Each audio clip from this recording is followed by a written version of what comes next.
Anna Ecklund, America's most famous case of possession. Anna Ecklund was an American woman, whose alleged demonic possession and exorcism occurred over several decades, culminating in an extensive exorcism that lasted from August 18 to December 23, 1928 in Ecklund, Iowa.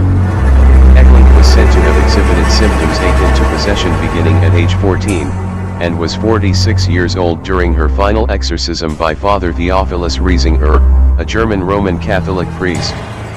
Ecklund's case is considered by theology and paranormal scholars as one of the most abundantly documented cases of possession in the 20th century, including a profile in a 1936 issue of Time magazine. Early life of Anna Ecklund. Ecklund was born in the Midwestern United States in 1882 and raised in a Catholic household. She reportedly began exhibiting signs of possession during her adolescence, demonstrating revulsion of holy objects, disturbed thoughts, and inability to enter churches. Ecklund also began to take part in unspeakable sexual acts. According to an account published in 1935, the believed source of Ecklund's possession was her Aunt Mina, a reputed local witch who placed spells on herbs she would prepare Ecklund's food with. Mina was purportedly also a lover of Ecklund's father. Exorcisms of Anna Ecklund. On June 18, 1912, Ecklund underwent an exorcism by Father Theophilus Riesinger, a Capuchin priest originally from Bavaria, Germany, entrusted by Bishop Thomas Dunn of Des Moines, Iowa. Riesinger had been a monk at the community of St. Anthony's in Marathon, Wisconsin. Little was documented concerning this initial exorcism. However, Ecklund was not consulted for over 2 decades after the 1912 exorcism. In the summer of 1928, Riesinger was again consulted to perform a second exorcism on Ecklund.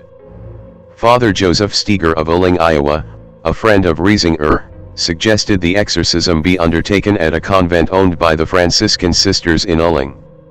Ecklund was taken to the convent on August 17, 1928, and reportedly exhibited numerous symptoms, including falling into fits of rage over food that had been sprinkled with holy water, and hissing like a cat.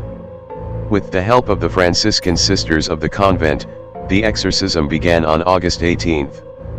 The exorcism was reportedly violent, with Ecklund levitating, howling, and hanging from the frame of the doorway. The first session lasted until the 26th of August. A second session occurred between September 13 and September 20, followed by a final 8-day session that lasted from December 15 to December 23, 1928. The extensive exorcism resulted in deterioration of Ecklund's body, as she refused to consume food, also vomiting foul debris and what appeared to be tobacco leaves.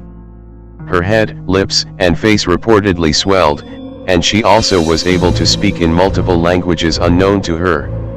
The exorcism was reportedly so grueling, and Ecklund's behavior so violent, that several nuns in the Franciscan order asked to be relocated to a different convent. Ecklund was believed to be possessed by Judas Iscariot, as well as Jacob, her own father, who had cursed her with the help of his lover, her Aunt Mina, for refusing his incestuous sexual advances during her adolescence. During the exorcisms, Ecklund also spoke in a high falsetto voice, which Riesinger interpreted as the voice of her Aunt Mina. On December 23, the final day of the exorcism, Ecklund collapsed on her bed and began to shriek, "Beelzebub, Judas, Jacob, Mina," followed by, "Hell, hell, hell." She opened her eyes, and then spoke in her own voice, saying, "My Jesus, mercy. Praised be Jesus Christ." Riesinger's exorcism was reportedly successful, and Ecklund only exhibited milder and quite manageable possessions after it. Her true identity was kept protected from the public in written accounts.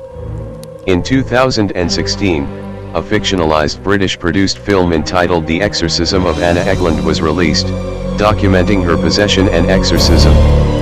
Young views the publication of the Ecklund case as integral in exemplifying the American exorcism.